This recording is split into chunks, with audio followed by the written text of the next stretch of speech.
नमस्कार दोस्तों, आप सभी का एक बार फिर से स्वागत है आपके अपने YouTube channel U and V TV पर। इस समय की तमाम बेहद बड़ी खबरें, जरूरी खबरें, मुख्य समाचार सामने निकल के आ रहे हैं। एक एक करके सभी बड़ी खबरें आगे विस्तार से इसी वीडियो में जानेंगे। लेकिन उससे पहले दोस्तों, अगर आप लोग भी गरीबों की मदद में उतरी कांग्रेस पार्टी का जबरदस्त तरीके से समर्थन करते हैं तो अभी इस वीडियो को लाइक करके लाल कलर के सब्सक्राइब बटन को दबा करके चैनल को फ्री में सब्सक्राइब करके घंटी जरूर दबाइए दोस्तों, और कमेंट बॉक्स में कमेंट जरूर कीजिए। जय हिंद। तो आइए दोस्तों, आज की सभी बड़ी खबरें जान लेते हैं। अमेठी में लगे लापता सांसद के पोस्टर, स्मृति ईरानी से पूछा गया आप सिर्फ कंधा ही देने आएंगी क्या। आप लोगों को दोस्तों बताते चले, कोरोना वायरस से जूझ रहे उत्तर प्रदेश के अमेठी में अब केंद्रीय मंत्री और सांसद स्मृति ईरानी के खिलाफ पोस्टर वार शुरू हो गया है। जिले के कई क्षेत्रों में स्मृति से सवाल करते हुए पोस्टर चिपकाए गए हैं। इसमें उन्हें लापता सांसद कहा गया है, साथ ही उनसे कई सवाल भी यहां पर इस पोस्टर में पूछे गए हैं। इस बीच दोस्तों, एक और बड़ी खबर सामने निकल के आ रही है। हाई कोर्ट का यूपी की योगी सरकार को कड़ा आदेश, क्वारंटाइन अवधि पूरी कर चुके तबलीगी जमात के लोगों को फौरन घर भेजें। आप लोगों को बताते चले, यूपी के क्वारंटाइन सेंटर्स में तबलीगी जमात के लोगों को जबरन रोकर रखे जाने के मामले में दाखिल याचिका पर सुनवाई करते हुए इलाहाबाद हाई कोर्ट ने राज्य सरकार को सख्त आदेश दिया है। हाई कोर्ट ने जमातियों समेत क्वारंटाइन की मियाद पूरी कर चुके सभी लोगों को फौरन छोड़े जाने का आदेश दिया है। कोर्ट ने कहा है कि जिनकी कोरोना जांच रिपोर्ट निगेटिव आ चुकी है या जिनके क्वारंटाइन की मियाद पूरी हो चुकी है, उन सभी को फौरन घर या जहां वहां जाना चाहे वहां जाने दिया जाए। हाई कोर्ट ने माना है कि मियाद पूरी होने के बाद भी क्वारंटाइन सेंटर में रखा जाना संविधान के अनुच्छेद 21 के तहत मिले व्यक्तिगत स्वतंत्रता के अधिकार का खुला उल्लंघन है। हाई कोर्ट ने टिप्पणी की है कि संविधान के संरक्षक के रूप में गलत होने पर कोर्ट को ऐसे मामलों में दखल देने का पूरा अधिकार है। ये यहां पर दोस्तों इलाहाबाद हाई कोर्ट ने कड़ा आदेश दिया है उत्तर प्रदेश की योगी सरकार को। तो वहीं दोस्तों, एक और बड़ी खबर आप लोगों को बताते चलें।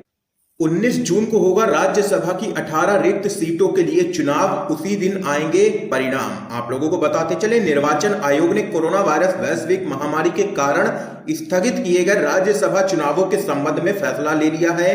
ये चुनाव अब 19 जून को आयोजित किए जाएंगे। आपको बता दें कि आयोग ने कोविड-19 का हवाला देते हुए 26 मार्च को होने वाले राज्यसभा चुनाव स्थगित कर दिए थे। इस चुनाव की मतगणना 19 जून की ही शाम 5 बजे होगी। फिलहाल दोस्तों, एक और बड़ी अपडेट आप लोगों को बताते चलें।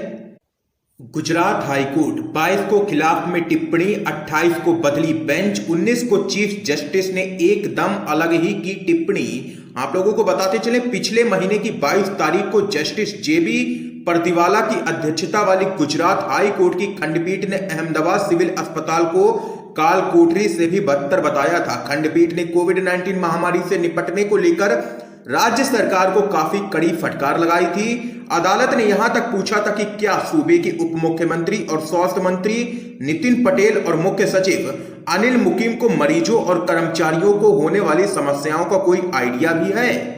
खंडपीठ ने 11 मई को दायर जनहित याचिका पर सुनवाई करते हुए यह टिप्पणी की थी। लेकिन जैसे ही हाई कोर्ट की बेंच बदली, वैसे ही हाई कोर्ट के सुर भी बदल गए। हाई कोर्ट ने अगली सुनवाई में कहा, अगर राज्य सरकार कुछ नहीं कर रही होती जैसा कि आरोप लगाया गया है, तो संभावना है कि अब तक हम सब मर चुके होते। ये यहाँ पर 28 मई की सुनवाई में हाई कोर्ट ने कहा था। देख सकते हैं बेंच क्या बदली, गुजरात सरकार की क्लास लगाने वाला हाई कोर्ट तारीफों के पुल बांधने लगा। दोस्तों, आप लोग अपनी राय कमेंट बॉक्स में कमेंट करके जरूर बताइएगा कि क्या आप लोगों के अनुसार हाई कोर्ट हो या सुप्रीम कोर्ट, वो बीजेपी सरकार के दबाव में काम करता है या नहीं। अपनी राय जरूर बताइएगा। फिलहाल दोस्तों, एक और बड़ी अपडेट आप लोगों को बताते चलें। उत्तर प्रदेश तबलीगी जमात सदस्यों के खिलाफ कैमरे पर आपत्तिजनक बातें करती हुई पकड़ी गई सीनियर डॉक्टर।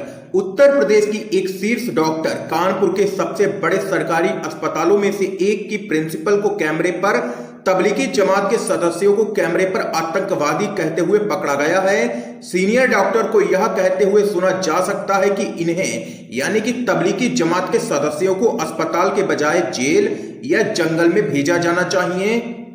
आरती लाल चंदानी कानपुर के गणेश शंकर विद्यार्थी मेडिकल कॉलेज की प्रिंसिपल हैं और यहां पर डॉक्टर को आगे कहते हुए सुना जा सकता है साफ तौर पर वीडियो में कि हम आतंकवादियों को वीआईपी ट्रीटमेंट दे रहे हैं, इनकी वजह से बहुत से डॉक्टर क्वारंटाइन हैं। मुख्यमंत्री योगी आदित्यनाथ इन लोगों को अस्पताल में भर्ती कराकर तुष्टीकरण की नीति पर चल रहे हैं। ये यहाँ पर देख सकते हैं कि डॉक्टर का कहना है, जिसके बाद यहाँ पर काफी बवाल खड़ा हो गया है। तो वहीं एक और अपडेट सामने निकल के आ रही है।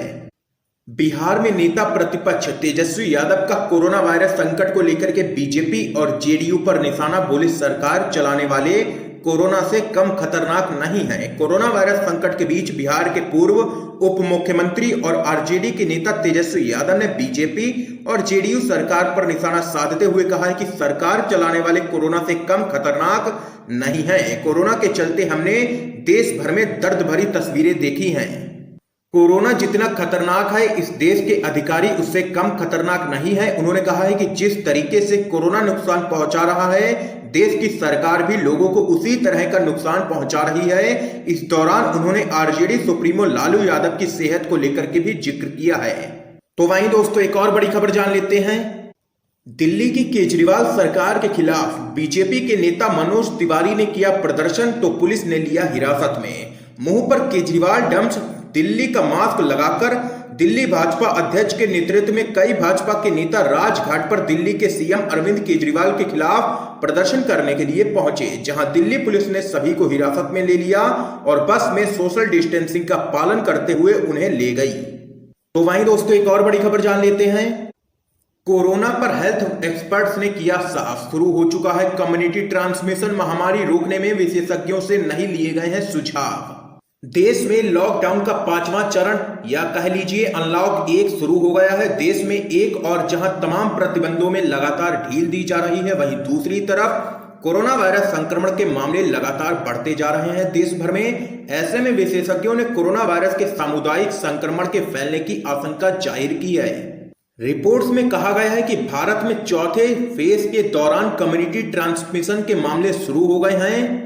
हेल्थ एक्सपर्ट्स की एक टीम ने दावा किया है कि देश के कुछ हिस्सों में कम्युनिटी ट्रांसमिशन तेजी से फैल रहा है। जिस टीम ने इस बात का खुलासा किया है, उनमें एम्स के हेल्थ एक्सपर्ट्स और आईसीएमआर के 2 रिसर्चर शामिल हैं।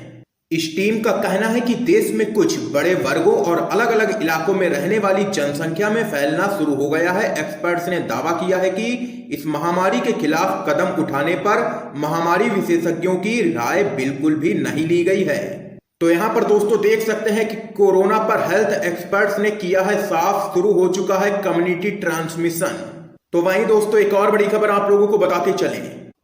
चीन सीमा विवाद, सुब्रमण्यम स्वामी ने मोदी सरकार की विदेश नीतियों पर उठाए सवाल। बीजेपी के राज्यसभा सांसद सुब्रमण्यम स्वामी ने अपनी ही सरकार पर जोरदार हमला बोला है। आप लोगों को दोस्तों बताते चलें, सुब्रमण्यम स्वामी ने ट्वीट करते हुए लिखा है कि ये वक्त है कि मोदी सरकार ये स्वीकार करे कि उसकी विदेश नीति कटघरे में है। इसके साथ ही अब इसे रीसेट करने की बहुत जरूरत है। उनके इस ट्वीट पर एक यूजर ने लिखा है कि आखिरकार किसी ने सच बोला।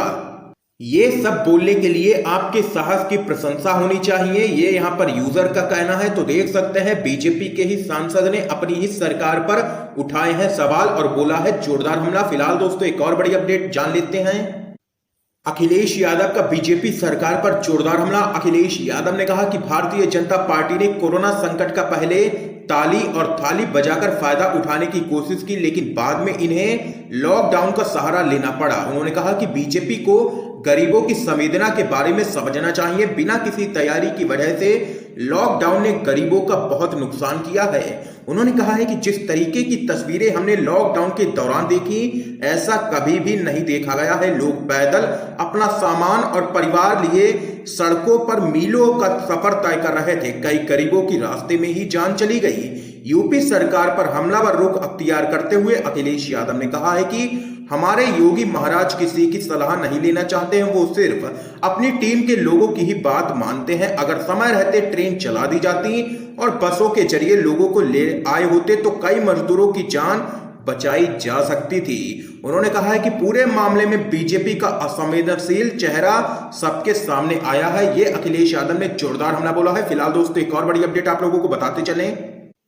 अमेरिका में छिड़ा गृह युद्ध, ट्रंप को बंकर में छिपाया गया। अमेरिका में अश्वेत जॉर्ज फ्लॉयड की हत्या के विरोध में हो रहे हिंसक प्रदर्शनों की आंच व्हाइट हाउस तक पहुंच चुकी है। वॉशिंगटन डीसी में व्हाइट हाउस के बाहर प्रदर्शनकारियों के जमा होने पर राष्ट्रपति डोनाल्ड ट्रंप को कुछ समय के लिए एक भूमिगत बंकर में ले जाया गया था। राष्ट्रपति ट्रंप ने बंकर में लगभग 1 घंटा बिताया और उसके बाद उन्हें ऊपर लाया गया। तो यहां पर दोस्तों देख सकते हैं अमेरिका में चुनाव होने हैं, लेकिन उससे पहले अमेरिका में छिड़ा है गृह युद्ध और इसी के कारण ट्रंप को बंकर में छिपाया गया। फिलहाल दोस्तों एक और बड़ी खबर जान लेते हैं।